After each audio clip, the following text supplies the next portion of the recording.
बिस्मिल्लाहिर्रहमानिर्रहीम। अस्सलामु अलैकुम वरहमतुल्लाहि वबरकातुहू। अजान के फ़ौरन बाद कुरान की ये सूरत पढ़ो, सब ख्वाब पूरे होंगे। अल्लाह 7 नस्लों को रंग देगा इंशाअल्लाह। नाजरीन, ये जो अजान का वक्त होता है, इसको हम लोग यूं ही ज़ाया कर देते हैं, लेकिन अजान वो अजीम लम्हा है जिसकी बरकत से दिलों की बेसुकूनियाँ ख़त्म होती हैं।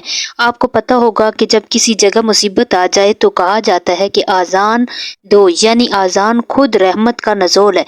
मगर हम लोग आज़ान के होते हुए भी अपनी मसरूफियात में गुम रहते हैं, जबकि हकीकत यह है कि जब आज़ान की आवाज़ आए तो सब काम छोड़कर पूरी तवज्जो के साथ सुननी चाहिए, क्यों न कि अजान रहमत है, सुकून है, परेशानियों को दूर करने वाली है।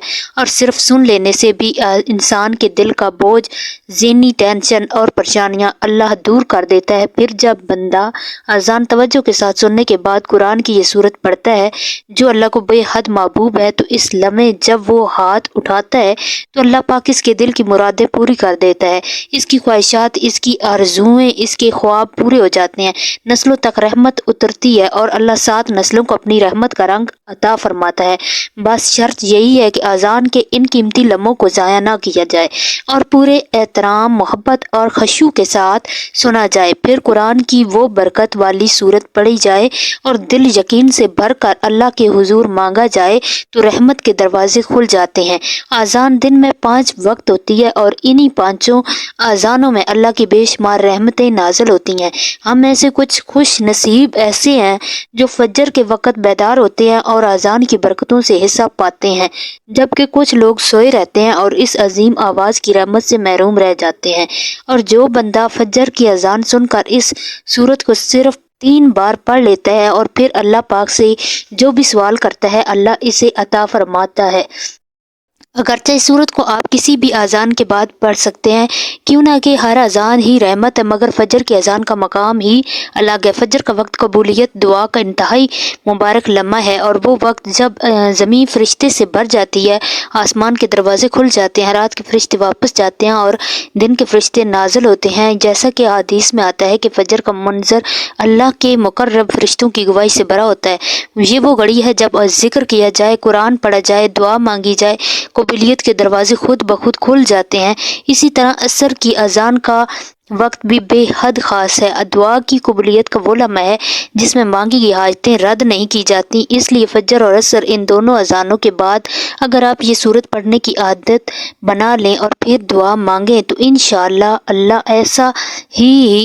ऐसा ही नहीं सकता कि आपकी दुआ कबूल ना हो। और अगर कोई शख्स हर अजान के बाद इस सूरत की तिलावत को अपनी मुस्तकबिल आदत बना ले तो इस पर अल्लाह की रहमतें ज़्यादा बरसती हैं, ज़िंदगी आसान होती है, दिल पुरसकून होता है, दुआओं की कबूलियत करीब आती है। बस असल शर्त यह है कि अजान के वक़्त दिल हाजिर हो, ज़बान पर जिक्र हो, यकीन भरपूर हो। ये नाजरीन, कुरान की वो सूरत है जो आपने अजान के बाद पढ़नी है। वो बबरकत सूरत फातिहा है, जो ऐसी अजीम सूरत है कि इसे कुरान का उम्मुल किताब कहा जाता है, यानी किताब की असल बुनियाद और आगाज़, क्यों कि पूरा कुरान हदायत की तफसील है और सूरत फातिहा हदायत का खुलासा है। इसे उम्मुल किताब इसलिए कहा जाता है कि कुरान की इब्तिदा इसी सूरत से होती है और इसमें अल्लाह की तारीफ, बंदगी का इकरार और सीधे रस्ते की अजीम दुआ जमा है। सूरत फातिहा कोई आम सूरत नहीं बल्कि मुकम्मल दुआ है, रहमत है, शफा है और नूर है। हदीस में आता है कि जब ये सूरत नाजिल हुई तो शैतान घबरा गया, क्यों कि ये सरासर हदायत है और जब अजान होती है तो शैतान भागता है। फिर जब सूरत फातिहा पढ़ी जाती है तो वो दोबारा रोता है, क्यों ना कि इसे मालूम है कि ये सूरत बंदे और अल्लाह के दरमियान बराह रास्त दुआ और गुफ्तगू का दरवाज़ा खोलती है।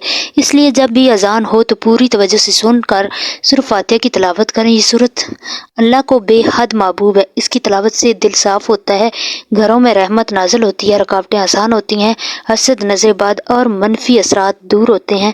और जब इसी सूरत की बरकत के साथ हाथ उठाकर दुआ की जाए तो अल्लाह के फजल से कबूलियत के दरवाजे खुल जाते हैं, क्यों कि सूरत फातिहा की हर आयत बंदे और अल्लाह के दरमियान जो अबा जवाब पढ़ी जाती है اور یہ صورت بندے کی مانگی ہوئی رہنمائی، مغفرت، رحمت کا سب سے مضبوط ذریعہ ہے۔ ناظرین، یہ ایک چھوٹا سا مختصر سا عمل ہے، نہ کوئی لمبی تسبیح، نہ مشکل اذکار، بس اذان کے بعد ایک چھوٹی سی صورت جسے ہر مسلمان جانتا ہے، سورۃ فاتحہ۔ آپ خود بھی پڑھیں، دوسروں کو بھی بتائیں اور شیئر کریں، کیوں نہ کہ جو نیکی پھیلائی جاتی ہے وہ صدقہ جاریہ بن جاتی ہے اور شیئر کرنے والے کو بھی اس کا اجر ملتا ہے۔ اسی طرح اگر آپ کو ہماری ویڈیو اچھی لگی ہے تو اسے لائک کریں، شیئر کریں، اور اسی طرح کی مزید ویڈیو دیکھنے کے لیے ہمارے ایمانی وظائف آفیشیل چینل کو سبسکرائب کریں۔ اللہ حافظ۔